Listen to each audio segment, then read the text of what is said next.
So if you understand what life is blood, life is water, life is proteins, it's your microbiome.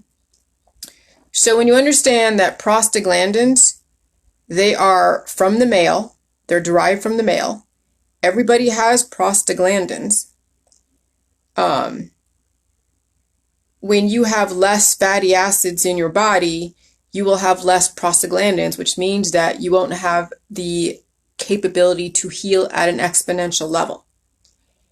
And so when you constrict blood flow because you are suppressing your prostaglandins because you don't want to feel pain, that is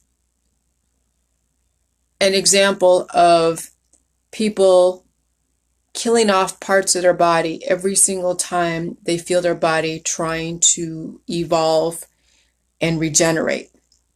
Okay? So when you look at the definition of prostaglandins, okay, and this is through Britannica, okay, this is on Google. Prostaglandins, any of a group of physiological active substances having diverse hormone-like effects on animals.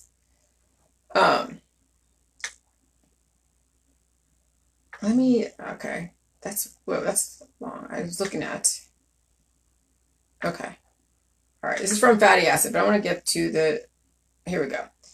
Most prostaglandins act locally. For instance, they are powerfully locally acting vasodilators, okay? Vasodilation occurs when the muscles in the walls of blood vessels relax so that the vessels dilate. This creates less resistance to blood flow and allows blood flow to increase and blood pressure to decrease. But here's the thing.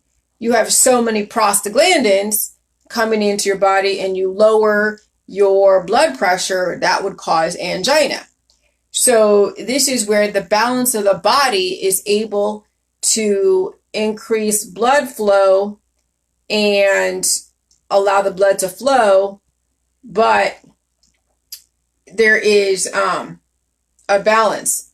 When you allow the prostaglandins to be expressed, it allows the blood to go to the different parts of the body. It reduces high blood pressure, but it will still be able to calibrate at the level of your body's ability to adapt to the environment. So if you don't have trauma to the body, okay, you won't have to keep releasing prostaglandins to then dilate your blood vessels to where blood has to flow and fix the issues. You'll be at a nice homeostasis. I had low blood pressure, okay? I've always had low blood pressure. And then I was taking these NSAIDs and all these prescription drugs that then constricted my blood vessels to where my blood pressure was low. But when people have high blood pressure, they still have constriction to their blood vessels. And so they will still have a propensity to deal with heart attacks and strokes, no different than someone with low blood pressure.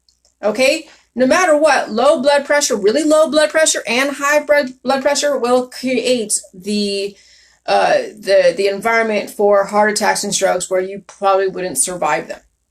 Okay? So prostaglandins need to be released, but if they're released all the time on a continuous basis, that means that you have trauma going on to your body on a continuous basis. And that isn't good either.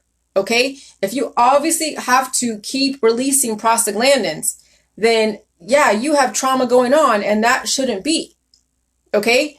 So when you are suppressing prostaglandins, then your body can't heal. And then you destroy your body level by level by level. And then when you have to release so many prostaglandins all the time because your body is constantly trying to heal, that also will cause an imbalance. So, life will grow where blood will flow. And when you constrict blood vessels because you're suppressing prostaglandins, that's when people kill off their body systematically. And I need to write this down. Life will grow where blood will flow. Oh my God. I gotta write this down. Hold on. Life will grow where blood will flow. So that is why there is the possibility of potential regrowing arms and legs and limbs and digits if they were cut off or if you were born without them. Okay? Because when you actually allow blood to flow in the dark parts of your body, mind, and spirit, that's when you feel pain. That's when you feel life. That's when you know you're alive. I mean, I was listening to a video this morning where this girl who was human trafficked, she was cutting herself because she became so numb to the abuse of being human trafficked that the only way that she felt like she was alive is if she actually cut herself. And that's how desperate people become when their body is constantly being anesthetized. They have to actually do things to themselves to make them feel like they're alive in some way. And that's a crazy ass extreme of wanting to prove that you're living, is by destroying yourself, by cutting yourself. And wow, because I do listen to a lot of true crime daily podcasts on my YouTube. So I have an understanding of what drives humanity to do these crazy things and what drives predators and victims to find each other.